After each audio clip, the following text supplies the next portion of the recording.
Olá, sejam bem-vindos à quarta aula do nosso curso As Portas do Inferno Não Prevalecerão.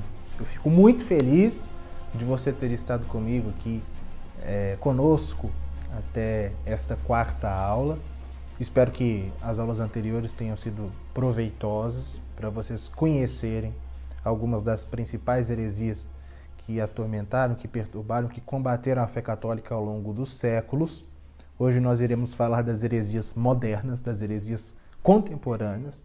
Eu gostaria de reforçar que as matrículas para a Escola de História da Igreja, elas vão abrir, certo? A Escola de História da Igreja, que é a minha escola virtual, né, de História da Igreja, elas vão abrir domingo. Então, se você tem interesse em ser meu aluno, fique atento, porque domingo as inscrições serão reabertas. Tá bom? E a Escola de História da Igreja, ela vai fornecer para vocês uma oportunidade de mergulharem, de se aprofundarem, né, naquilo que é realmente importante para todos nós, enquanto católicos ou enquanto aqueles que buscamos a verdade, né, tudo aquilo que importa para nós conhecemos, né?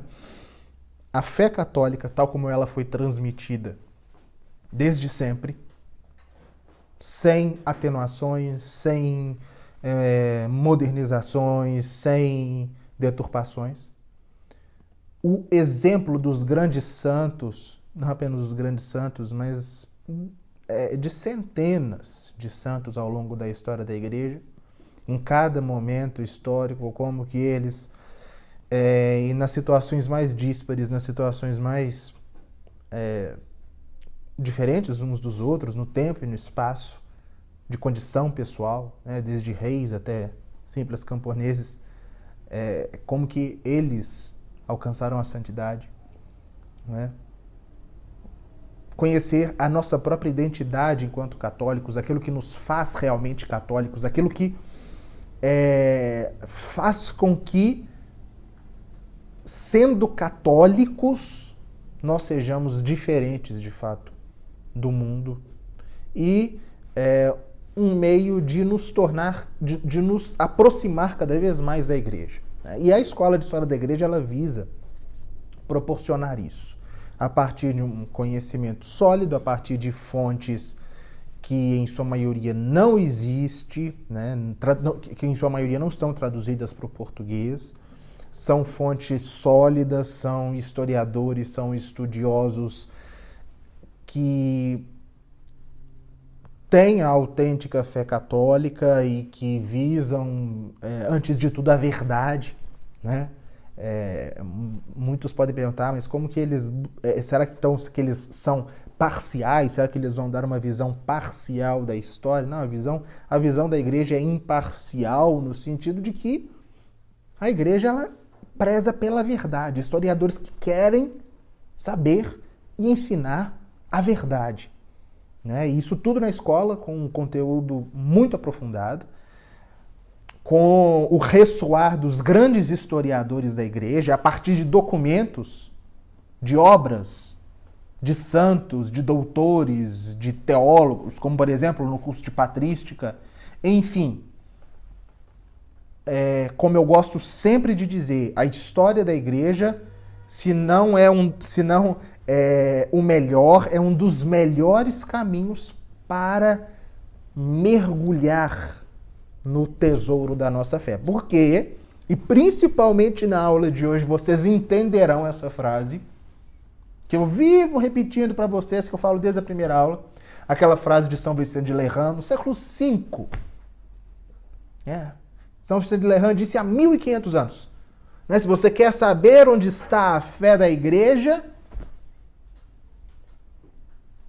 olhe para aquilo que foi crido, que foi acreditado sempre por todos e em todo lugar. Ou seja, se existe em algum momento uma confusão, mesmo na Igreja, se tem muita gente dentro da Igreja ensinando coisa errada, ensinando coisas conflituosas, onde nós iremos saber qual é a verdadeira fé da Igreja? Naquilo que foi ensinado sempre.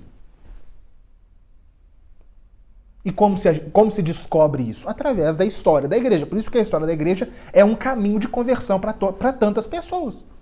Foi um caminho que favoreceu a minha própria conversão pessoal, de muitos alunos, que eu conheço, né, meus e de muitas pessoas que eu conheço, porque a história da igreja, ela é em si mesma um milagre, né? A história da igreja é um milagre, a sobrevivência da igreja ao longo do século, sendo atacada por fora e por dentro, ela é um milagre, isso é indiscutível. É indiscutível. Não é? A forma como a igreja sobreviveu ao longo dos séculos e manteve a mesma doutrina sempre é um milagre. Né? E neste curso aqui, gratuito especificamente, que nós estamos estudando as heresias, mas o nome do curso é justamente As Portas do Inferno Não Prevalecerão. Por quê? São Tomás de Aquino falava, o que são as portas do inferno? Que Jesus disse, porque essa frase está lá no Evangelho de São Mateus, né? Sobre, tu és Pedro, sobre esta pedra edificarei a minha igreja e as portas do inferno não prevalecerão contra ela. São Tomás de Aquino explica, o que são as portas do inferno? É a heresia. A heresia não prevalecerá contra a igreja.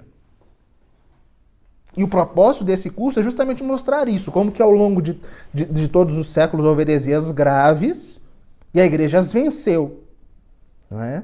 E hoje nós iremos ver especificamente o momento em que nós vivemos, que é o momento de muitas heresias. Certo? Bom, e na escola, o que eu busco transmitir é justamente como que a igreja venceu tudo isso. Como que ela manteve-se de pé diante de todas as dificuldades e como que, de fato, ela é fundada por Deus e, apesar de todos os seus inimigos internos e externos, ela mantém-se de pé vitoriosa. Sempre. Não é? Então, se você tem interesse, se você quer se juntar a nós nesse caminho de conhecer a sua história, porque a história da igreja é a história de cada um dos seus membros. Né? Domingo vão ser reabertas as matrículas. Ok? Então, vamos para o conteúdo da aula de hoje, que mostra justamente, o conteúdo da aula de hoje mostra a necessidade de se conhecer a história da igreja.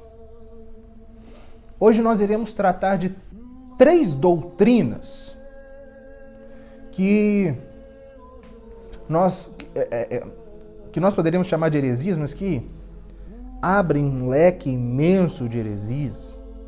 Na verdade, cada uma delas decorre da outra e, como nós veremos, é como se fosse uma espécie de uma árvore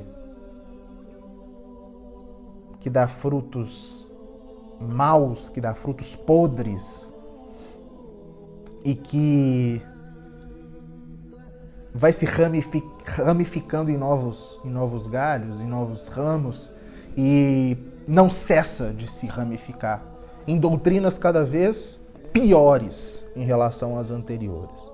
Então nós iremos tratar de 3 heresias, uma que surgiu no século XIX, que é o catolicismo liberal, começo do século XIX, a segunda que surgiu no final do século XIX e desabrochou no século XX, e uma terceira que surgiu em meados do século XX. O catolicismo liberal, o modernismo e a teologia da libertação. Uma vem da outra. E estão... É como se fosse... Uma vai dando um passo. É como se fosse um aprofundamento da degradação. O catolicismo liberal já é uma deturpação grave da doutrina da igreja, o modernismo ainda é pior, e o modernismo dá à luz, dentre várias outras correntes que ele dá à luz à teologia da libertação. Inclusive, essa aula aqui vai ajudar vocês a compreenderem que, ao contrário do que muita gente pensa, porque não conhece, infelizmente não conhece, muita gente pensa que o problema da igreja é a teologia da libertação. Não é. A teologia da libertação é apenas um braço mais feio, mais monstruoso, uma cabeça, como se fosse... Existe uma hidra, e uma das cabeças dessa hidra é a teologia da libertação. Certo? Talvez seja a cabeça mais feia, a cabeça mais assim, que assuste mais. Só que essa hidra tem outras cabeças e que são até mais perigosas do que a própria teologia da libertação, porque aparentemente católicas. Enfim, então vamos lá. Claro que eu já adianto que assim como nós não podemos aprofundar nas outras aulas, nas outras heresias, nós também aqui não poderemos nos aprofundar demais nessas heresias que nós iremos tratar aqui hoje. Na Escola de História da Igreja nós trataremos detalhadamente em muitas aulas de tudo isso que eu vou falar aqui. Aqui eu vou simplesmente apresentar para vocês, certo? Então vamos lá. Em primeiro lugar, essas heresias, todas as três, elas surgem como uma consequência da grande revolução que aconteceu no Ocidente a partir do século XVIII, certo? O catolicismo liberal ou liberalismo católico, já adiantando aqui o que era essa doutrina, na verdade nem era, o que é essa doutrina? É a ideia de que se pode reconciliar o catolicismo com o liberalismo, que se pode reconciliar o catolicismo, a Igreja Católica, que a Igreja Católica tem que se reconciliar com o espírito da revolução. Certo? As raízes disso são antiquíssimas. As raízes disso estão lá na Idade Média, estão lá na doutrina voluntarista, na doutrina nominalista, né, que são deturpações filosóficas da baixa escolástica. Tem raízes disso no protestantismo. Claro, é uma longa caminhada da vaca até o brejo. Até que se chega ao século XVIII com o iluminismo, que muitos, tenho certeza que vocês aprenderam como se fosse uma coisa que é uma coisa boa, né? Mas nós temos lá o nosso curso na Escola do Sentido Católico da História, na aula 3, se não me engano, eu mostro, né, como que isso se opõe completamente ao catolicismo e como que o iluminismo, colocando o homem no centro da existência, né, e entronizando a liberdade humana como o fim da própria existência. Olha que imensa deturpação que o iluminismo faça. O que é liberdade? Liberdade é algo do qual nós somos dotados para alguma coisa, correto? Deus nos deu liberdade para buscarmos o bem. O que o iluminismo, o que o liberalismo faz? Não. A liberdade é um fim em si mesmo. A liberdade, em razão, né, da vontade humana ser toda poderosa, a liberdade individual de cada ser humano, a autonomia individual de cada ser humano deve ser colocada num trono e não ser questionada e não ser limitada por nada. Por nada. E mais, uma crença de que a vontade humana, a vontade que é uma das, né, como a gente viu lá, eu falei da vontade lá quando eu falei da doutrina da heresia monotelista. A liberdade humana, que é a vontade humana, perdão, que é essa potência superior do qual o ser humano é dotado, que é o apetite intelectivo do bem, que deseja o bem, para a mentalidade revolucionária do século XVIII para cá, não. Diz não, a liberdade é um fim em si mesmo.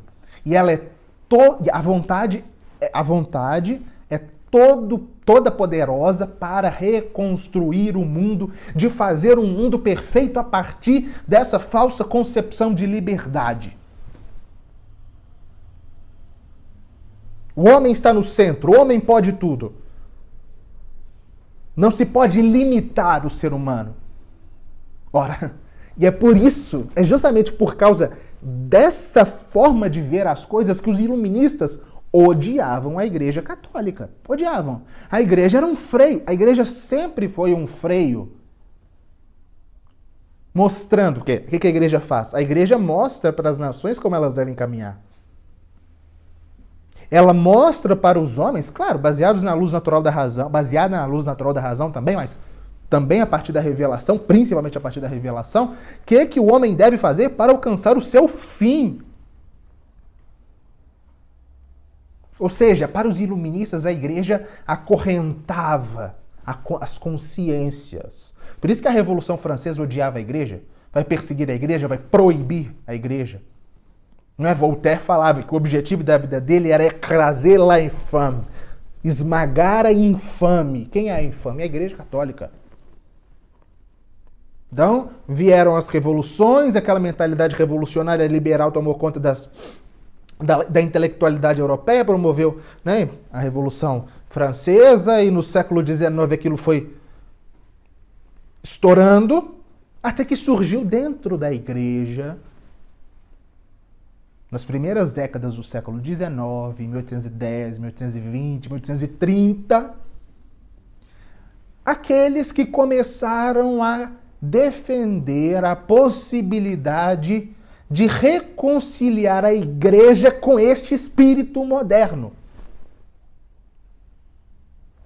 Eles falavam, a revolução é um fato. Alguns dirão até, a revolução é um bem. A revolução trouxe muitas liberdades. Essas liberdades, elas vêm de Deus. A igreja deve, portanto, se reconciliar com a revolução, se reconciliar com essa revolução que destronou Deus. Por exemplo, um dos pontos que esses católicos, entre aspas, vão começar a defender, que é provavelmente uma coisa que muitos de vocês aceitam como uma coisa boa e sã, mas que a igreja sempre condenou, é a ideia de laicidade, de laicismo, de separação entre igreja e Estado. A igreja ela sempre defendeu a diferenciação entre igreja e Estado. Isso desde Cristo. Dê a César o que é de César e a Deus o que é de Deus. Uma coisa é a igreja, outra coisa é o Estado. Mas igreja e Estado são diferenciados. Não é? São diferenciados. Uma coisa é a igreja, outra coisa é o Estado, mas eles estão unidos. O que a Revolução Francesa faz? Separa. Isso é o laicismo. A igreja nunca aceitou. Aí vem os católicos liberais e dizem, não, agora a gente tem que aceitar, não é? O Estado laico como uma coisa boa, até para a igreja, enfim. E o ambiente em que essas ideias surgiram foi naturalmente a França. Palco da Revolução e também lugar de onde vêm as coisas boas e as coisas ruins. Tudo surge lá. E encarnou esse espírito do catolicismo liberal um padre francês, que no começo da carreira dele parece de fato que que tinha fé. Não dá para julgar exatamente, mas que começou a tender para isso que eu disse. Era um padre que chamava Félicité Robert de Lamennais. É uma figura importante na história da igreja, para o mal, mas uma figura importante. Ele é, sem dúvida, o grande nome do catolicismo liberal. Ele criou um jornal chamado L'Avenir, o futuro, no qual na verdade, ele não era o único autor, ele tinha uma espécie de cenáculo com vários discípulos e padres associados a ele e tal, que começaram a atender a essa ideia de se adaptar a igreja ao estado de coisas criado pelas revoluções.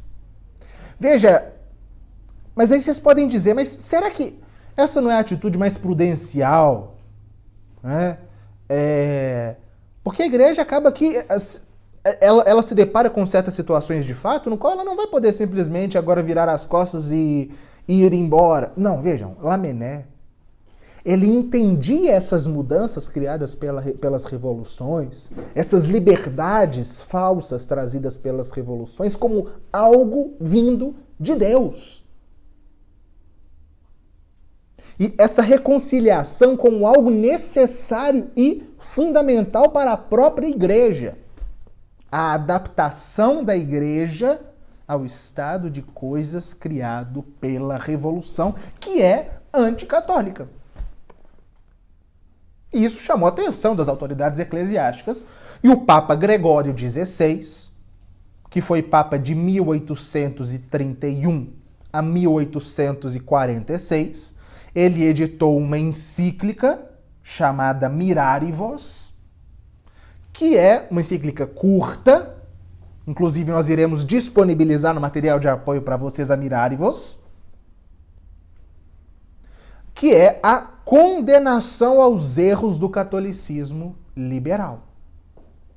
Essa ideia de...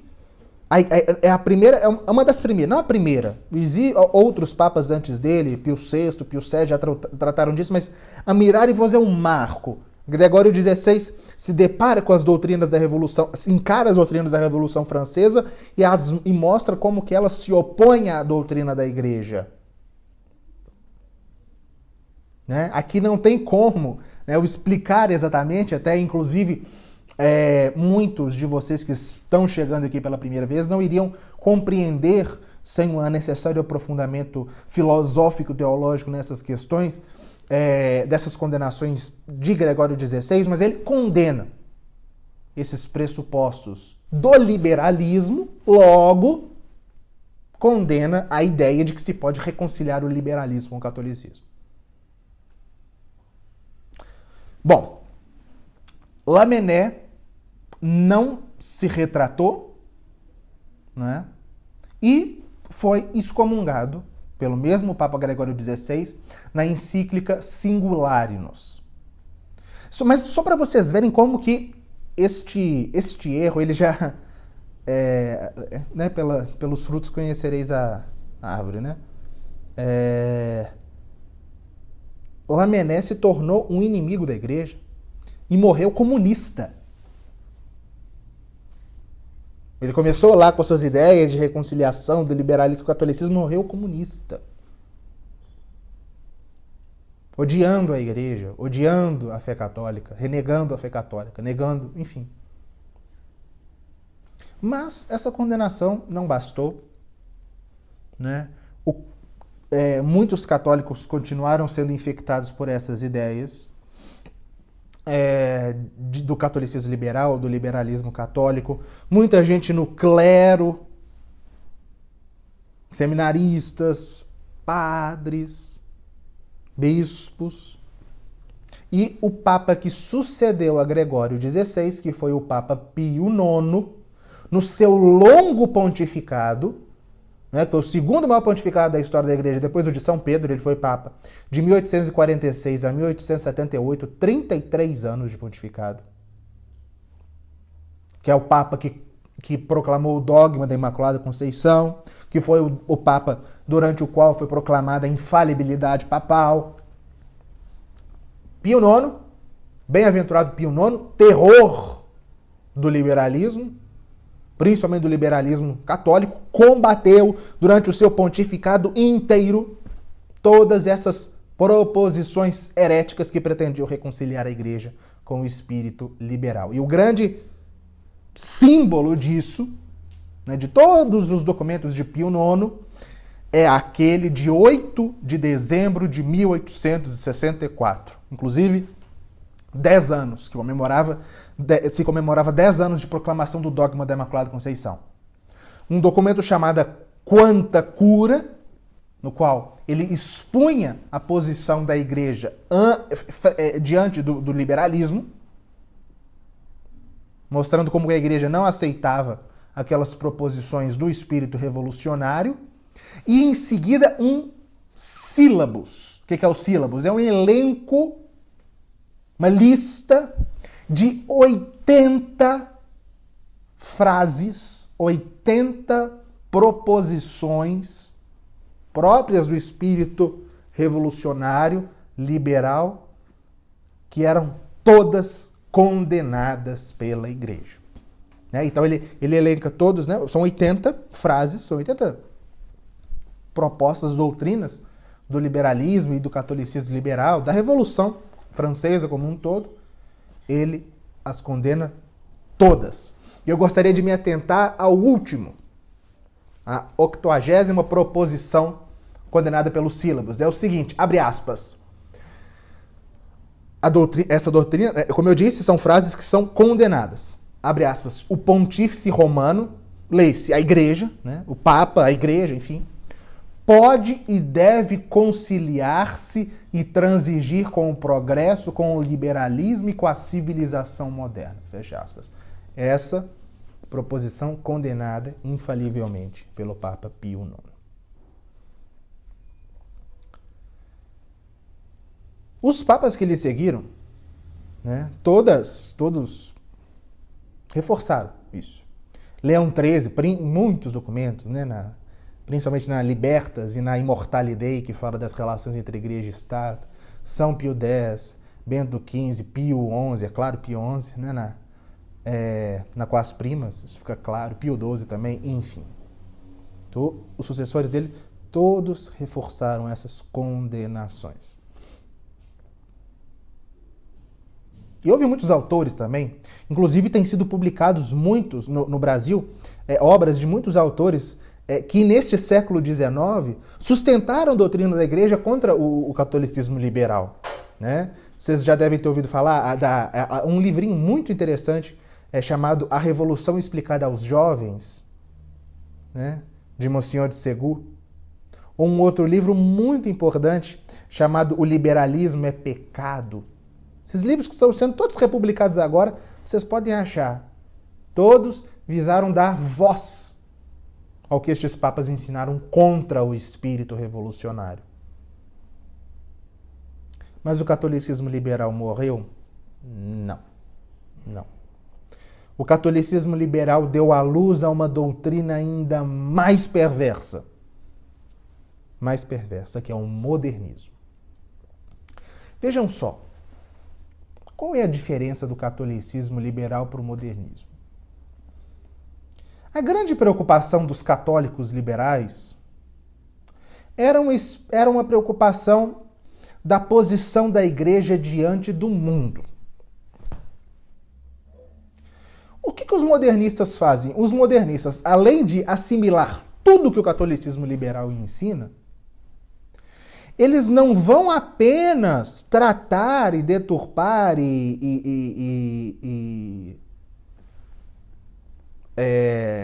se opor ao que a igreja ensina a respeito das relações dela com a sociedade, com o Estado, enfim, não. O modernismo, ele vai atacar a doutrina da igreja em si. E aqui é necessário fazer uma pequena recapitulação de algo que foi dito desde o começo e que é o ponto central do equívoco do modernismo. E antes de mais nada eu digo, é o seguinte, como eu falei, muita gente pensa que o grande problema da igreja é a teologia da libertação. A teologia da libertação é algo que se dissemina aqui na América Latina, foi mandado para alguns lugares, mas não é o problema da igreja. O problema da igreja é o modernismo. Se você não entende, não sabe o que é o modernismo, preste atenção. Porque é este o grande câncer que quer destruir a igreja, não é? E na maior parte das vezes ele tem uma aparência de catolicismo.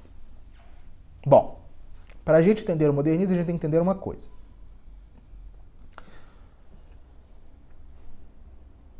A doutrina católica, ela nos foi revelada.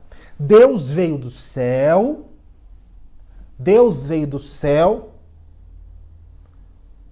se encarnou para nos salvar e nos ensinar uma doutrina. Correto? A verdade vem de fora. A revelação vem de fora. Essa revelação, feita por Deus mesmo que se fez carne, foi transmitida aos apóstolos. Os apóstolos, por sua vez, transmitiram através da Escritura, mas sobretudo através da tradição, né? São o depósito da revelação, o que os apóstolos aprenderam de Cristo e do Espírito Santo descido no Pentecostes. Está na Escritura e na tradição. Essas são as duas fontes da revelação, Escritura e tradição. É onde está ali guardada a tradição, a revelação. E a igreja, ao longo dos séculos, transmite, ensina essa revelação contida na Escritura e na tradição. A igreja através do seu magistério. A revelação, portanto, guardem aqui duas coisas, que é importante, que o modernismo vai negar. Em primeiro lugar, a revelação, ela é exterior, certo? A revelação é exterior. Como diz São Paulo, verdade não chega pelos ouvidos. E em segundo lugar, a revelação acabou. A revelação acabou quando da morte do último apóstolo. Quando São João morreu, porque São João foi o último, morreu. Acabou a revelação. A revelação se encerrou. Não há mais nenhuma doutrina nova a ser ensinada. O que acontece ao longo da história da igreja é que essa revelação, que o conteúdo da revelação é melhor compreendido ao longo dos séculos, pelos padres da igreja, pelos doutores, pelos papas, pelos concílios. Mas sempre se atendo ao que sempre foi ensinado, nunca indo além, deturpando, criando novidades. Igreja católica não se concilia, doutrina católica não admite novidades. Então essas duas coisas. A revelação é externa e a revelação ela acabou quando da morte do último apóstolo. Tudo que a igreja ensina desde São João é a mesma coisa e não há nada mais, não há mais nenhuma revelação nova. Todas as outras revelações, por exemplo, as revelações de Fátima, de Nossa Senhora, do Sagrado Coração de Jesus, a Santa Margarida Maria, são revelações privadas que não trazem nenhuma verdade de fé nova. Simplesmente vêm confirmar a revelação que acabou, que se encerrou. Pois bem, então, tendo isso em mente, vamos entender o que é o modernismo. O modernismo é uma doutrina, um grupo de doutrinas, que visa reconciliar, uma grande tentativa de conciliar a doutrina católica com a filosofia moderna. E com dois aspectos muito importantes da filosofia moderna. Um desses aspectos é o idealismo. O que é o idealismo? O idealismo que vem lá de Descartes, passando por Kant, principalmente Kant, que impossibilita, que crê na impossibilidade do ser humano conhecer algo que lhe é exterior. O nosso intelecto não acessa o que lhe é exterior, a coisa em si, como dizia o nefasto Kant, né? O meu intelecto não é capaz de compreender, de acessar a essência deste celular que está aqui na minha mão. Eu não posso conhecer esse celular. A coisa em si eu não conheço. O nosso intelecto não pode ser alcançado e não pode alcançar algo que lhe é exterior, que lhe é externo. Qual que é a consequência de se trazer isso para a fé católica? Ora, eu não disse que a revelação é exterior? A revelação não vem de fora? Com o idealismo, a revelação, idealismo é de ideia, né? A realidade toda centrada nas nossas próprias ideias. Com o idealismo, a revelação exterior vinda de fora, uma doutrina que vem de fora, que nos é ensinada de fora, já não é possível. Então, esse é o primeiro Primeiro aspecto da filosofia moderna que os modernistas querem conciliar com a fé católica. Uma revelação exterior não é possível. Aí nós vamos ver a que tipo de revelação que eles recorrem. O segundo aspecto é o imanentismo. O que é isso? Eles constatam, os modernistas vão constatar que a religião existe. Ela é um dado fático. Mas, por causa dos pressupostos idealistas, a religião ela não é algo que vem de fora, mas é algo que é imanente a nós, é algo que vem de dentro. A consequência é o subjetivismo religioso. De modo que a revelação, Deus nos fala a cada um e nos revela, a revelação continua em nós, no nosso interior.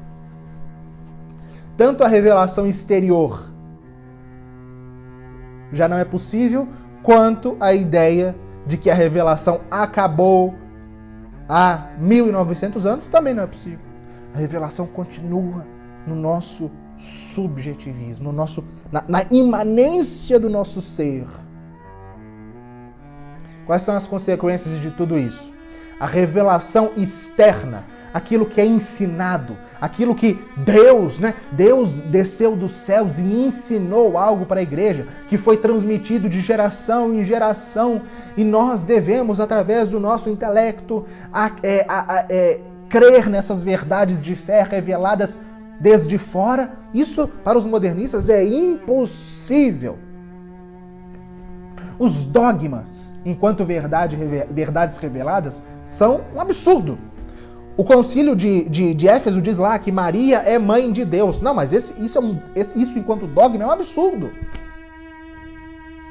O concílio de Niceia diz que o filho é consubstancial ao pai. Não, isso não é possível.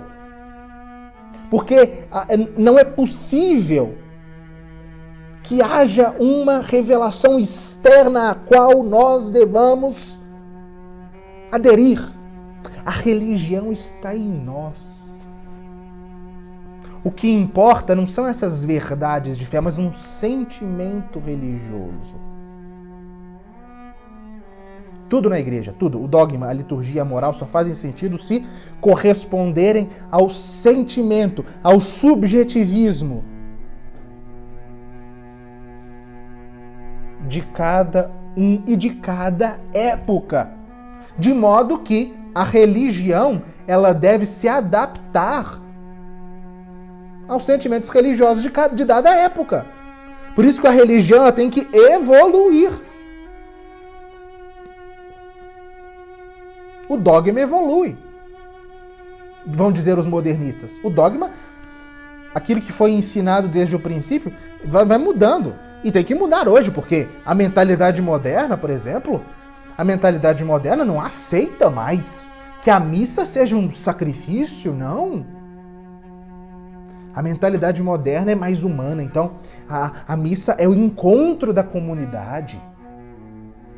Porque a doutrina, né, da missa enquanto sacrifício era algo lá da época tridentina, mas essa época tridentina acabou. A missa tem que se adaptar aos tempos modernos. A missa agora é o encontro da comunidade. Não, mas o quarto concílio de Latrão, em 1215, proclamou o dogma da transubstanciação. Não, mas o dogma evolui. A Eucaristia, né, na verdade, é a partilha.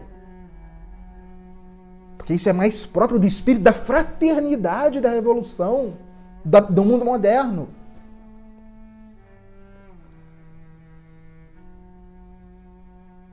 Qual a consequência? Uma das consequências disso. Bom, se a religião é algo interior e não exterior, que vem de fora e nos transforma desde dentro, porque quando eu falo que a religião é exterior, eu não estou querendo dizer que ela não tem algo de interior, ao contrário, estou querendo dizer de onde ela vem. A religião, ela vem de fora, a revelação, ela vem de fora e nos transforma desde dentro.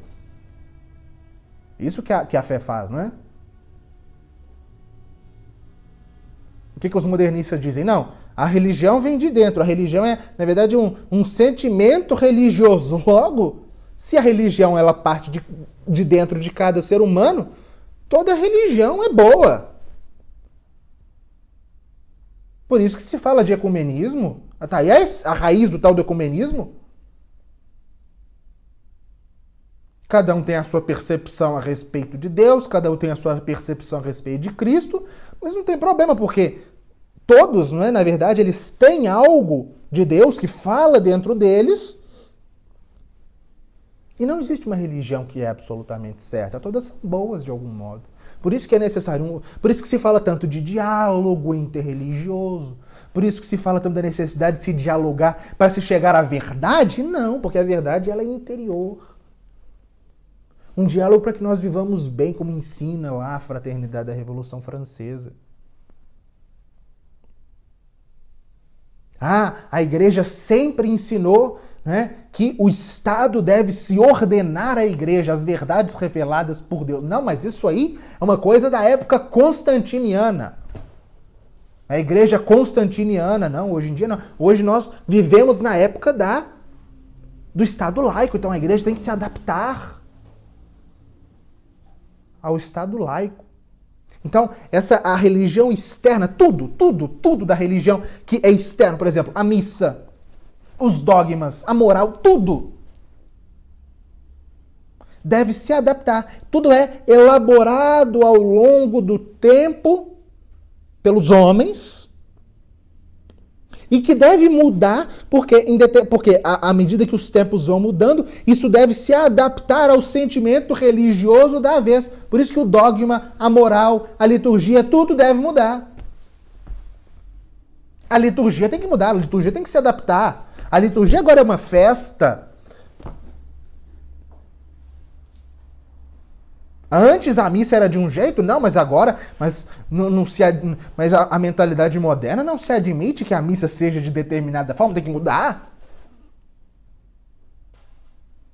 Antes se dizia, não é, que fora da igreja não há salvação, isso aí esse dogma foi proclamado à exaustão desde sempre. Agora não. Agora, essa doutrina ela deve mudar, agora tem que se aceitar que todas as religiões são boas. O homem moderno não aceita mais que se diga que fora da igreja não há salvação. Então, agora se aceita que todas as religiões salvam, são boas. A moral a católica ensinada antes é muito dura, tem que se adaptar. Né? Agora se pode casar, se recasar quantas vezes e comungar, porque o sentimento, porque o ambiente mudou. Este é o modernismo. Né? E muitas vezes nós vemos aí muitas autoridades eclesiásticas querendo mudar as coisas, querendo adaptar coisas que não são adaptáveis. E a gente fica pensando, por quê? Por que eles estão fazendo isso? Será que eles não leram o catecismo? Porque eles não creem mais.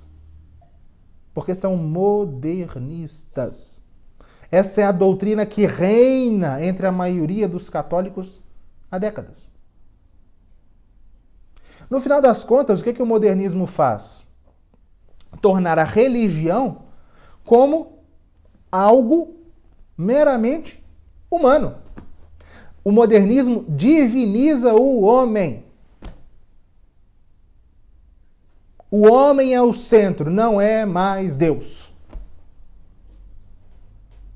E como consequência, repito, o dogma deve mudar, a doutrina deve mudar para agradar a mentalidade moderna. O que, né, como eu falei, se choca dizer que fora da igreja não há salvação, deixa isso para lá. Vamos fazer os encontros ecumênicos. A moral tem que evoluir. Aí tá tendo aquele caminho sinodal alemão lá e todo mundo fica chocado. Meu Deus, como isso está acontecendo? Tá aqueles bispos alemães loucos lá, querendo fazer aquelas coisas que são contrárias à moral católica. Mas, meus amigos, eles não inventaram isso, não. Isso aí é ensinado A raiz disso que eles estão fazendo é ensinado, é divulgado há mais de 100 anos, desde o final do século XIX. É o modernismo. Isso não tem nada a ver com teologia da libertação. Nada. O dogma evolui, a moral evolui, a liturgia evolui, tudo evolui.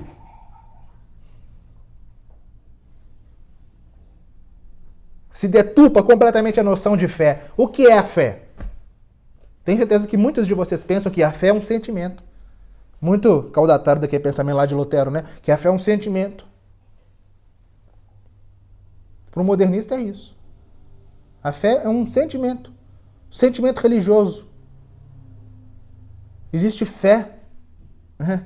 Muita gente ficou chocado quando a Cássia Kiss disse lá, né, na Fátima Bernardes, que só existe fé na Igreja Católica. Muita gente não entende, porque tem tantas fés por aí, né? Tem tantas religiões, cada religião tem a sua fé, porque tem essa concepção modernista de fé. Enquanto crer em alguma coisa, né? O importante é crer em alguma coisa. Ou nem precisa crer também, né? Por que Cássia Kiss disse isso? Porque ela aprendeu que fé não é um sentimento. A fé é a adequação do nosso intelecto, da nossa inteligência, à verdade revelada por Deus. A igreja nos ensina e nós cremos. Creio em um só Deus, Pai Todo-Poderoso, Criador do céu e da terra, de todas as coisas visíveis e invisíveis. Creio em um só Senhor Jesus Cristo. Creio no Espírito Santo. Creio na Igreja Una, Santa, Católica e Apostólica. Isso não é sentimento religioso. Isso não partiu. Não. Isso é uma verdade que nos foi oferecida e o nosso intelecto diz: eu creio. E o nosso ser é transformado a partir dessa verdade. A verdade, ela vem de fora e nos transforma. Não é algo, não é um sentimentalismo, não é uma bobagem sentimentalista que vem de dentro e é um sentimento. Não. Para o modernismo, a fé é um sentimento. E por isso todo mundo tem fé, no final das contas. Porque crê em alguma coisa. Para o católico, não. Para o católico, a fé é uma adesão do intelecto, que é a potência superior, aquilo que, né, nos faz seres humanos, né? Nós somos animais racionais, ou seja, nós temos razão, intelecto, que nos faz aderir à verdade que Deus revelou. Bom, o modernismo, o que ele faz? Ele demole toda a religião. Porque a revelação é impossível. Se a revelação exterior é impossível, tudo que a igreja sempre ensinou como verdade de fé é impossível. E é por isso que o Papa, não é, que diagnosticou e atacou o modernismo, que foi o Papa São Pio X, chamou o modernismo de a síntese de todas as heresias. Porque o modernismo não ataca um dogma de fé. Ele nega o dogma em si. Ele põe no chão todos os dogmas. Porque nega a possibilidade de dogmas.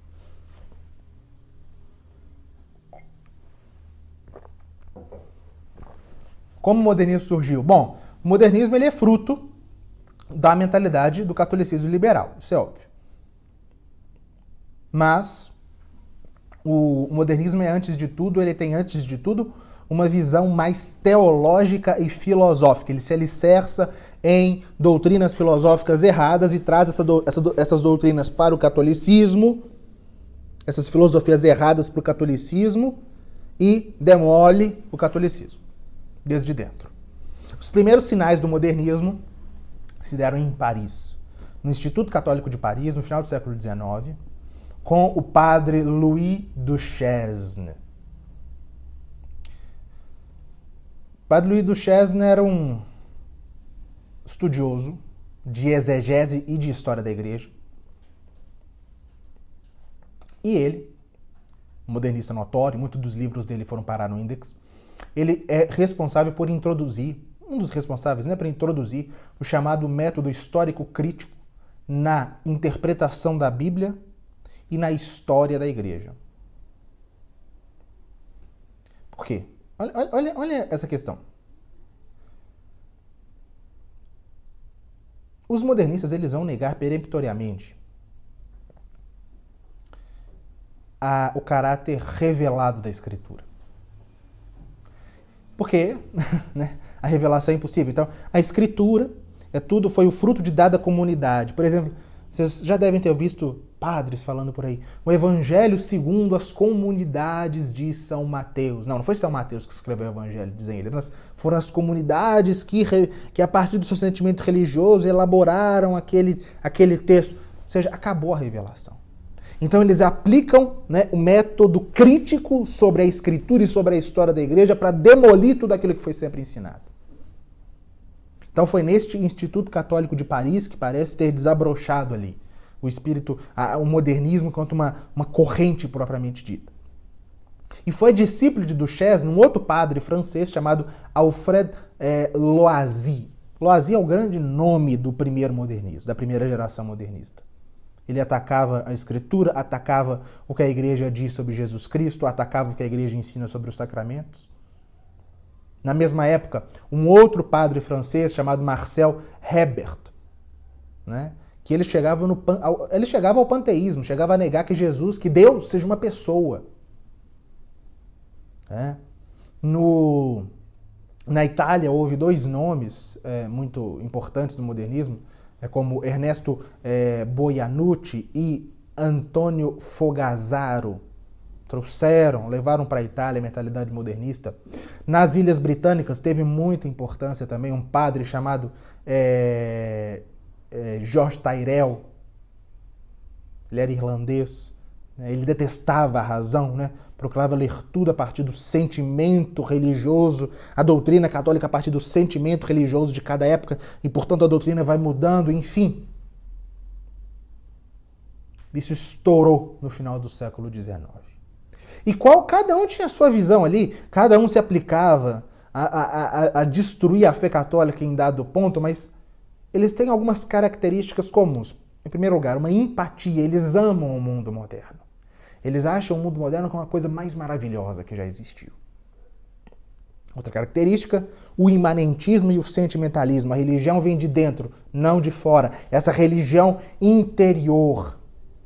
E se a religião é interior, Deus que está no ser humano, então a revelação ela é imanente. E ela continua. A revelação não acabou lá com a morte do último apóstolo, não. Ela é contínua. Portanto, o dogma vai mudando à medida que as épocas vão passando. O que é a igreja para eles? Qual que é a visão eclesiológica que eles têm? Como uma instituição fundada por Deus? O corpo místico de Cristo? Não. Né? Simplesmente são pessoas que creem mais ou menos nas mesmas coisas, que têm mais ou menos o mesmo sentimento religioso, que vão se unir, né, e vão se congregar a partir deste sentimento religioso parecido. Não a partir de uma mesma fé, de uma mesma hierarquia, mas a partir de um mesmo sentimento religioso parecido. E é claro, todos eles se caracterizam pela crítica bíblica, pela crítica histórica, né? Eles fazem aquela diferenciação lá do Jesus da fé, que é fruto, não é, do sentimento religioso dos cristãos, do Jesus histórico. O que é o Jesus? Vocês já devem ter visto essa diferenciação herética de Jesus da fé e Jesus histórico. Bom, os modernistas tinham todos essas características em comum. E a igreja logo os condenou. Né? Foi o Papa São Pio X, que foi Papa de 1903 a 1914, que atacou o modernismo de frente. São dois os documentos de São Pio. Claro que não foram só documentos, ele tomou atos concretos contra o modernismo, mas são dois os documentos do Papa São Pio X que se destacam e que levaram o modernismo a se reinventar.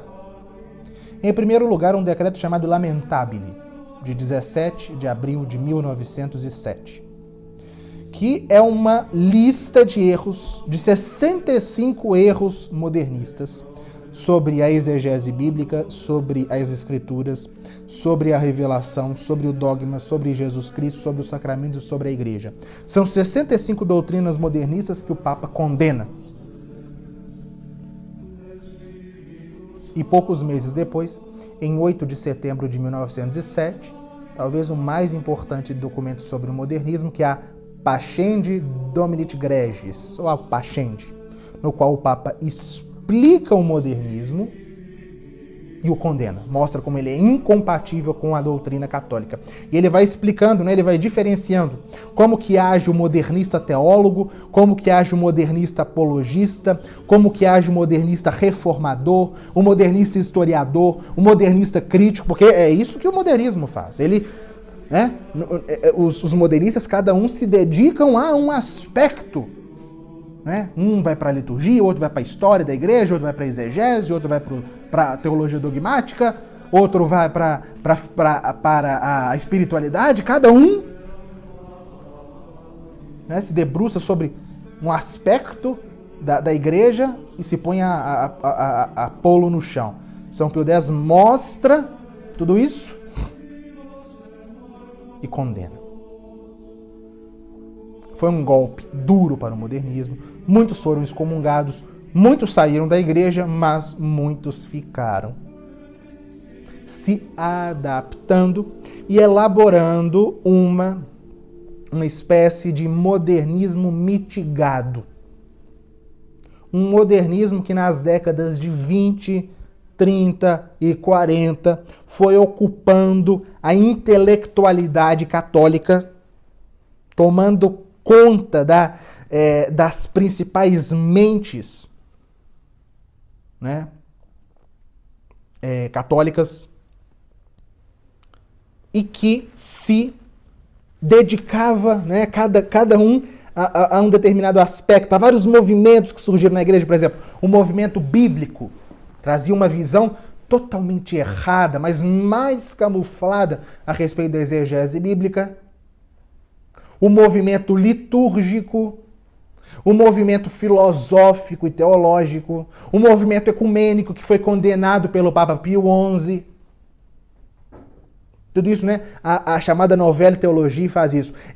Essa expressão, Nouvelle Théologie, foi cunhada por um inimigo da Nouvelle Théologie, da Nova Teologia, que é vocês devem conhecer, o padre Reginald Garrigou-Lagrange. Um padre tomista que combateu, né, o modernismo e nas suas discussões com esses neomodernistas, ele disse: vocês estão criando uma nova teologia, uma nouvelle teologia. Porque era isso mesmo que eles faziam. Criando uma nova doutrina. Eles recorriam com frequência a patrística. Eles detestavam a escolástica, eles detestavam ou deturpavam São Tomás de Aquino. Por quê? Porque São Tomás de Aquino, o que ele faz? Ele é muito explícito. Ele é muito claro no que ele diz. E como eles querem uma coisa mais sentimental, que possibilite que relativize a religião, o que eles fazem? Eles opõem a patrística à escolástica. Como se os padres da igreja fundamentassem os erros dele. Foi por isso que é um dos motivos pelos quais no nosso curso de História da Igreja, na Escola de História da Igreja, nós temos um curso de patrística, no qual nós estudamos 30 obras dos padres da igreja para mostrar justamente como que o pensamento dos padres da igreja é o pensamento católico de sempre. Não é? Bom, quem são os grandes nomes dessa Nouvelle Théologie? Dos mais importantes, dois mais importantes, os dois primeiros, franceses. Teilhard de Chardin, Maurice Blondel. Depois deles, outros que se tornaram, assim, os grandes nomes da intelectualidade católica nas décadas de 50, 60. Urson Balthasar, Yves Congar, Henri de Lubac, Dominique Chenoux, Jean Danielou, Hans King, Karl Rahner, Edward Schleiermacher, todos eles, né? Nenhum se dizia modernista, claro, mas todos eles eram, e alguns mais radicais do que outros, mas todos eles, né, camuflando a sua doutrina e tombaram a igreja de assalto. Em 1950, o Papa Pio XII condenou a Nouvelle Théologie na Humani Generis, mas ela já tinha dominado totalmente a mentalidade dos grandes intelectuais católicos e nada a freou. Quando a gente vê, né, e é o ambiente, né, no qual nós vivemos, infelizmente, quando a gente vê, por exemplo, essas ideias, né, a gente vê bispos falando, né, da necessidade da igreja se aproximar do evangelho de Jesus Cristo, como se a igreja tivesse se afastado do evangelho de Jesus Cristo. Olha a mentalidade modernista. A ideia de que a igreja tem como fim a união do gênero humano.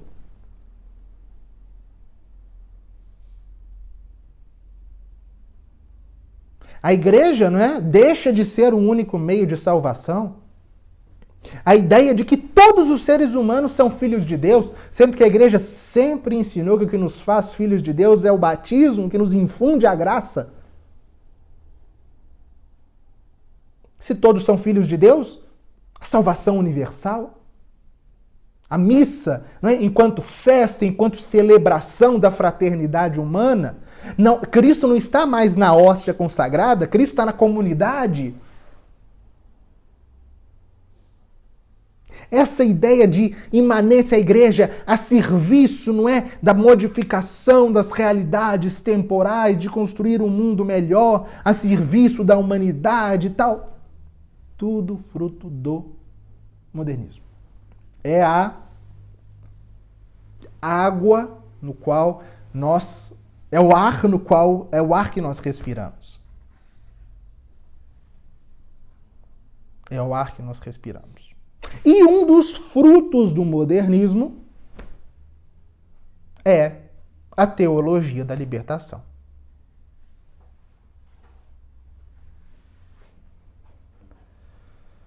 A teologia da libertação, como eu disse, é uma das cabeças dessa terrível hidra que é o modernismo. Talvez seja a manifestação mais feia. É aquela cabeça mais feia, que chama mais atenção. Por isso todo mundo pensa, o problema da igreja é a teologia da libertação. Gente, não tem teologia da libertação em muitos lugares no mundo e a igreja está numa situação terrível no mundo todo.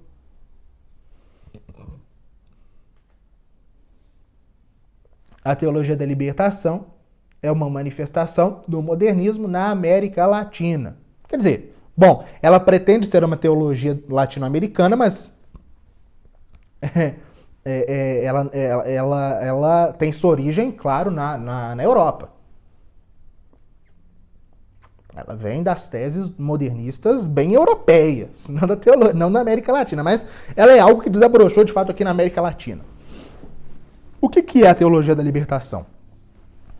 É o marxismo na teologia. Bom, vejam, se a igreja tem que se adaptar ao mundo moderno, faz parte do mundo moderno a revolução marxista. O marxismo é mais um passo, Pio XI dizia, né, que o comunismo vem do liberalismo. Então, o comunismo ele é mais um passo dessa revolução. Então, é natural que surja, né, que no modernismo haja um passo adiante para mais essa revolução, que é a marxista. Então, a teologia da libertação é isso. É um marxismo na teologia. E Leonardo Boff declarou isso em 1985. Ele disse isso textualmente no Jornal do Brasil, abre aspas. O que nós propomos não é teologia dentro do marxismo, mas materialismo histórico, marxismo, dentro da teologia.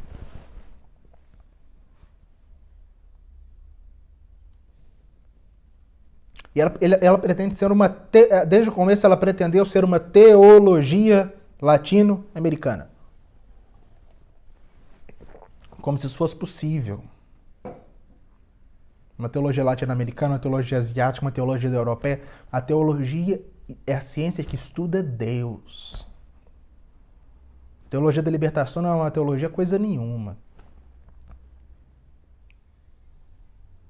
Ela nasce na América Latina, de fato, mas a sua origem é europeia. Ela vem das teses do modernismo europeu. Ela não nasceu. Eles dizem que a teologia da libertação nasceu do povo. Isso é falso. Isso é falso. Ela vem das doutrinas modernistas europeias. Ela foi inventada por padres que queriam fazer da igreja um instrumento da revolução marxista. É uma espécie de parasita dentro da igreja que quer colocar a igreja a serviço da revolução marxista.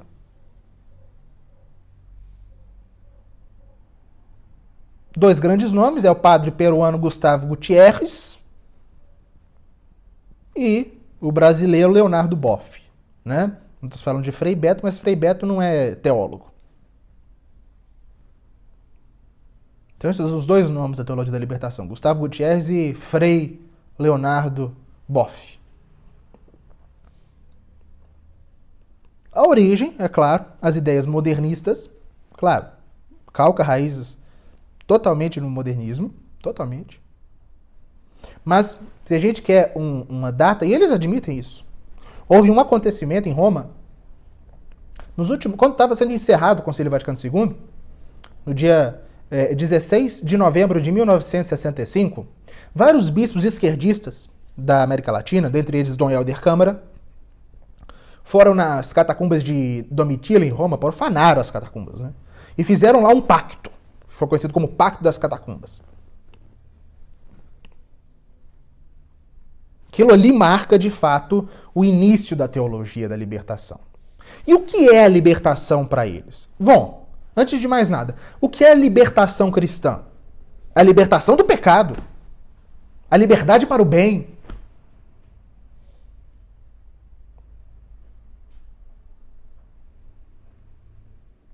Eles transformam a libertação cristã em uma libertação do pobre, uma libertação das misérias econômicas, uma libertação da fome, uma libertação dos problemas de trânsito, de saneamento básico.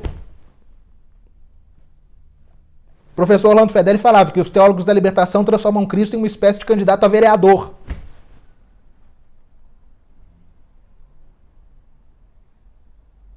Que vem resolver esse tipo de problema.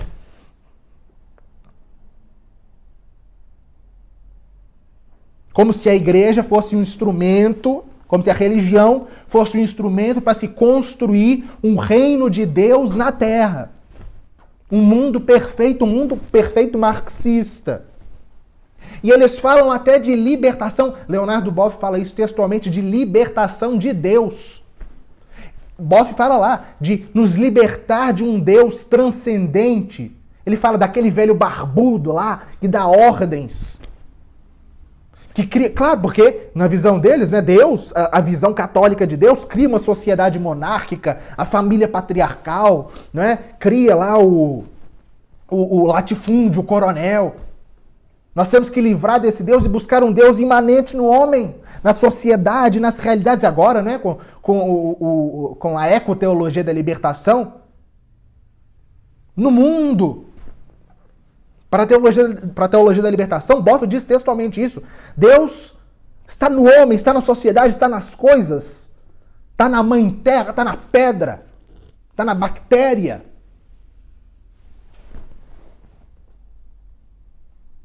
O mundo é o receptáculo de Deus. Por isso que nós chegamos nesse ecologismo louco, porque Deus está na natureza. É a mãe terra, é a Pachamama, enfim. Antes era a libertação do pobre, agora é a libertação da terra, sempre a libertação do oprimido, porque traz a mentalidade marxista de luta de classes para dentro da igreja. Enfim. Isso é a teologia da libertação. A libertação não do pecado, mas a libertação das misérias sociais e a libertação do próprio Deus. E a criação e a busca por um Deus interior, imanente em nós e na terra.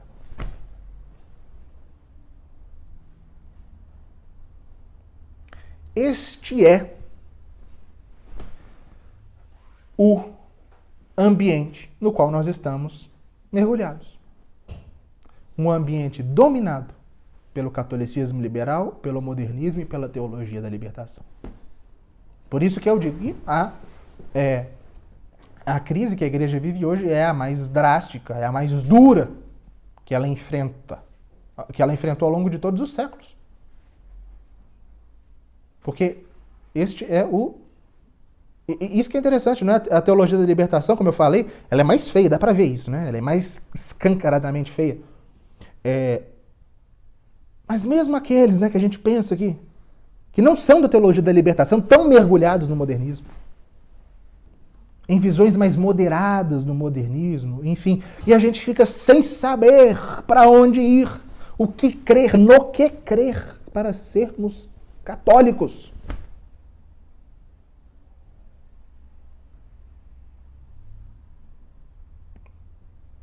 Neste ambiente em que nós olhamos e ficamos perdidos, naturalmente perdidos, se nós cremos em Jesus Cristo, e se nós cremos que Jesus Cristo fundou a Igreja Católica para a nossa salvação, nós temos que saber no que crer. E conhecer a história da Igreja nos mostra aquilo que foi sempre crido por todos e em todo lugar, como disse São Vicente de Lerran. São Vicente de Lerran falava isso para a nossa época. Ele falava para as épocas, né? Quando a gente não souber no que crer, quando estiver tudo confuso, perdido, busque aquilo que foi criado sempre, por todos e em todo lugar. Por isso, estudar a história da igreja. Se você quer sair disso tudo que nós estamos mergulhados e conhecer aquilo que a fé da igreja de sempre, como que os santos viveram e viveram essa fé. Sermos de fato católicos, como sempre se foi católico e não como o modernismo nos ensinou a ser.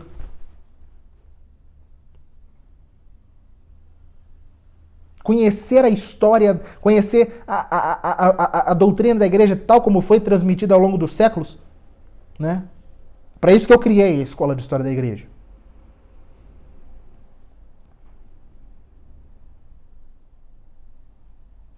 E eu reforço, quem quer ingressar nessa jornada conosco, fique atento, porque as matrículas abrem no domingo, tá? Nesse domingo, e as vagas são limitadas a 250 novos alunos. As vagas vão ficar abertas até dia 14, as matrículas vão ficar abertas até dia 14, quinta-feira, ou até o momento em que se preencherem as vagas, né? Se preencher antes da quinta-feira, aí fecha. Veja, nós temos uma lista de espera, tá? Que está tanto no chat aqui, quanto na descrição do vídeo. Quem está na lista de espera vai receber o link para a matrícula com 4 horas de antecedência.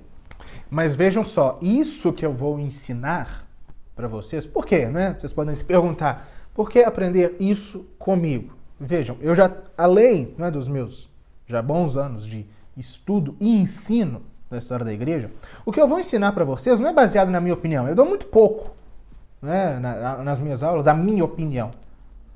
Maior parte, 99%, se não mais, do conteúdo que eu ministro nas aulas é baseado em fontes autorizadíssimas a respeito da história da igreja e dos temas tratados, né? Autores, na maior parte, inclusive, que nem tem disponível em língua portuguesa, que a maior parte de vocês não teriam acesso, seja pela dificuldade de acessar as obras propriamente ditas, seja pelo empecilho da linguagem, seja pelo tempo de se acessar essas fontes. Então, não se trata de um conteúdo que eu desenvolvi, mas um conteúdo que eu, a partir de muitas fontes, reúno. Em cada aula eu consulto várias obras, a opinião de vários autores, a posição, as fontes fornecidas por vários autores sobre determinado assunto. Então não se trata de algo que eu, né, ofereço, das minhas opiniões, mas que eu ofereço a partir, né, de uma síntese que eu faço de muitos autores clássicos, desde os séculos XVIII, XIX e XX, que também, né, baseado, é claro, principalmente no curso de patrística que nós temos na escola, desde as fontes primárias, né, desde os autores dos primeiros séculos da igreja, de todas as épocas da igreja que nós fomos aí enfrentando ao longo do nosso percurso. Enfim, é uma necessidade para todos e é, sobretudo, uma necessidade nós recorrermos a fontes seguras, a autores que sejam de fato católicos, a autores que estejam preocupados com a verdade. Isso, na Escola de História da Igreja, eu procuro fornecer. Bom, pessoal, e como que funciona a escola? Como vocês podem ver, a escola ela não é um curso único. Ela não é um curso online apenas, mas ela é uma escola com vários cursos, né? Eu gostaria até de enfatizar que só com a Escola de História da Igreja vocês já conseguirão compreender a história da igreja com profundidade necessária para dizer que conhecem, de fato, a história da igreja, desde o começo até os tempos atuais. Bom, nós temos um curso principal. O principal curso é este aqui, o curso de História Universal da Igreja, que terá vários módulos. O primeiro módulo, já está completo, certo? Ele tem mais de 40 aulas. É o curso que é o módulo de História da Igreja Antiga. Está em curso, no momento, o segundo módulo, que é a Igreja Medieval, parte 1. E nós teremos depois outros módulos, até chegarmos aos tempos recentes da Igreja. Quando nós vemos aqui, né, o curso de História Universal da Igreja, módulo 1, História da Igreja Antiga, vocês podem ver aqui do lado todas as aulas já disponíveis. Aqui, ó, as 42 aulas, né, desde da fundação da Igreja até a conquista do Império Romano pela Igreja. Enfim, então nós iremos seguindo. Nós já temos aí mais de 60 aulas disponíveis neste curso principal. No final, teremos mais de 200. Né? Serão 200 aulas. Né? E tudo a partir das melhores fontes a respeito da história da igreja, da doutrina católica e tal.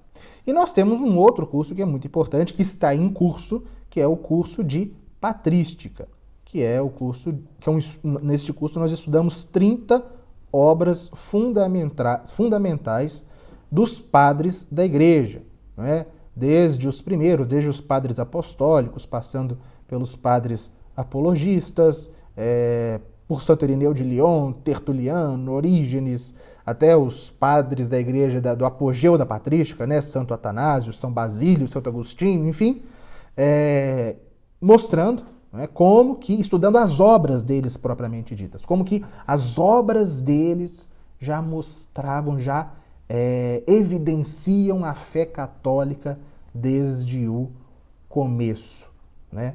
Estudando, né, os grandes responsáveis pela elucidação, pela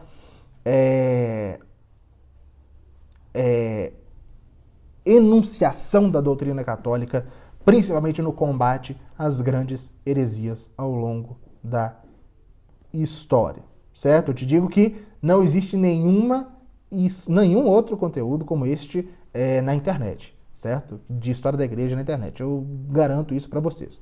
Além desses cursos, nós temos, né, os cursos do sentido católico da história, no qual eu mostro, esse curso é muito elogiado pelos alunos, nós iremos, inclusive, concluí-lo em breve.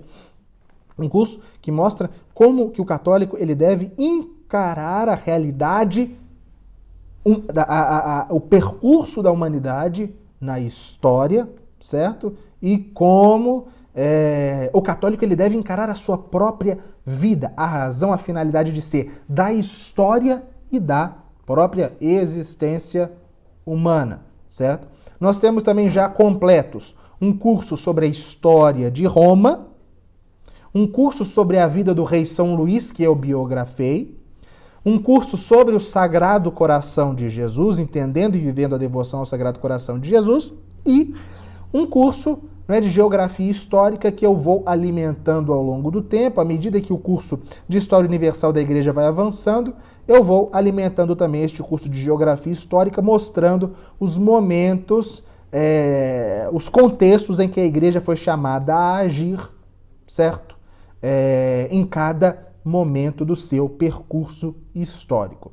Veja, cada aula, por exemplo, aqui no curso de História da Igreja Antiga, vamos pegar aqui a aula 3.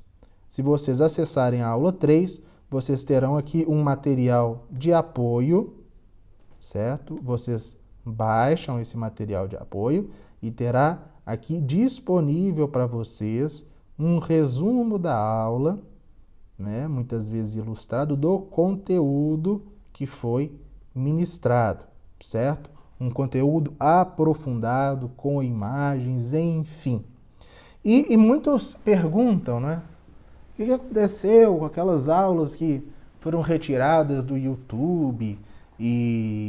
Porque você sabe, né, que toda terça-feira, às 20h30, eu dou uma aula de História da Igreja. Vejam, aquelas aulas, elas não sumiram do YouTube. Elas são um conteúdo pago dos meus alunos da Escola de História da Igreja, que depois de alguns dias vai só para eles. Então elas são retiradas do YouTube e ficam disponíveis para os meus alunos no curso de História Universal da Igreja, para que eles acessem com material de apoio quando quiserem, enquanto durar a matrícula, certo? Bom, e quanto que vocês imaginam que custa todo esse conteúdo? Eu enfatizo isso, né, que a necessidade, né, o porquê de eu cobrar. A elaboração de todo esse conteúdo demanda tempo, né? E eu cobro justamente para ter a possibilidade de fornecer esse conteúdo.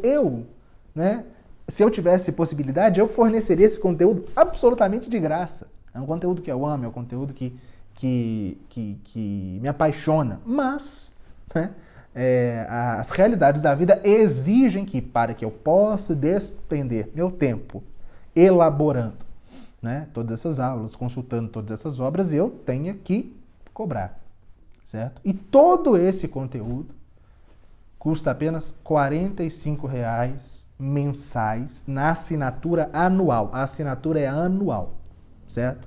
E ficam R$ 45,00 mensais. E a gente tenta, né, a gente sabe que cada um tem a sua situação, cada um tem as suas dificuldades próprias em relação principalmente aos meios de pagamento, então a gente possibilita, né, o máximo possível a entrada de alunos para que ninguém fique de fora mesmo. Então, a gente tem a possibilidade de pagamento por cartão de crédito, seja parcelado à vista, por boleto, por Pix, né, e também por boleto parcelado. Então, se você está com o limite do cartão estourado, se você não tem condição de pagar à vista, nem no cartão ou mesmo no boleto, não se preocupe.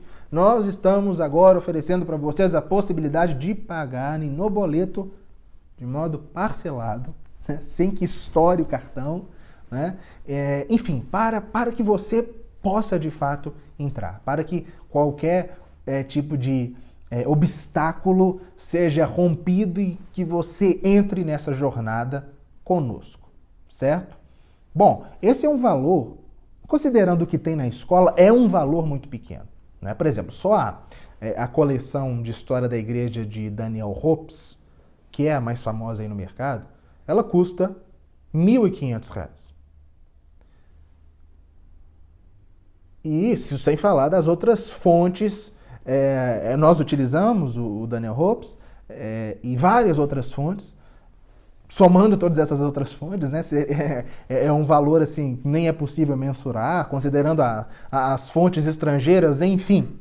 É um valor muito abaixo do que custaria para você mergulhar em todas essas obras aí, para ter acesso a todas essas obras, enfim. Né?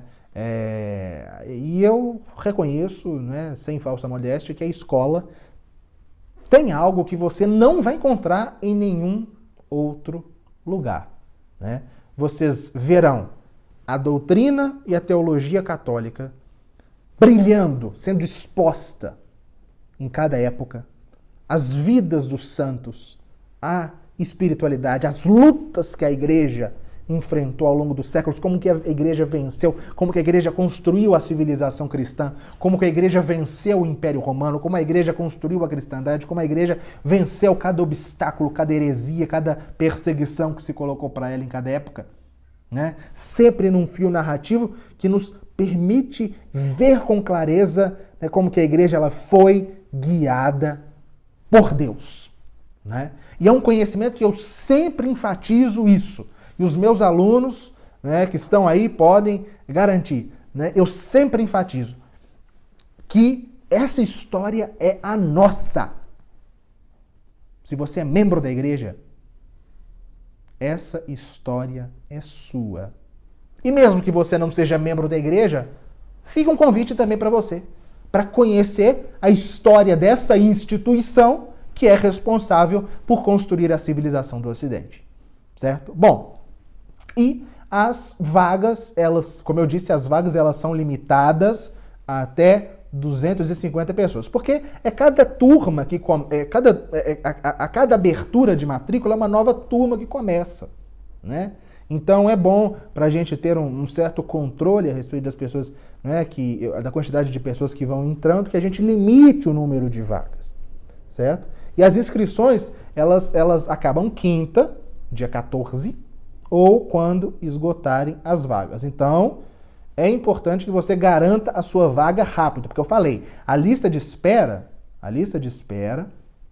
quem está na lista de espera vai ser comunicado antes, certo? Com algumas horas de antecedência, no domingo. E já temos 460 pessoas na lista de espera. Mais de 460, já passou. Muito de 460, na verdade. E isso é quase o dobro de vagas disponíveis. Isso não significa, é claro, que você já ficou de fora. Não, claro que muitas dessas pessoas não vão efetivamente entrar, mas são pessoas que são interessadas. Então, se você quer garantir a sua vaga, entre na lista de espera, tá? Quem me acompanha sabe que eu não abro turmas o tempo todo, então nós não iremos abrir turmas tão cedo, né? A última turma foi aberta já tem alguns meses. Então, se você quer ser meu aluno, quer ingressar nessa jornada, quer conhecer a sua fé a partir da história da igreja, né? Acesse, né, o link na descrição, ou que está na descrição e no chat, entre na lista de espera e se matricule a partir do domingo na Escola de História da Igreja. E eu agradeço a Deus, né, pela possibilidade de estar aqui ministrando esses conhecimentos para vocês, que não são meus, são conhecimentos que pertencem a todos nós, na verdade, e que espero que este curso tenha sido proveitoso e que tenha, de fato, nos levado a compreender a necessidade de se conhecer a história da igreja, porque se conhecendo a história da igreja, nós compreendemos que, de fato, as portas do inferno jamais prevalecerão. Fiquem com Deus e espero todos na Escola de História da Igreja.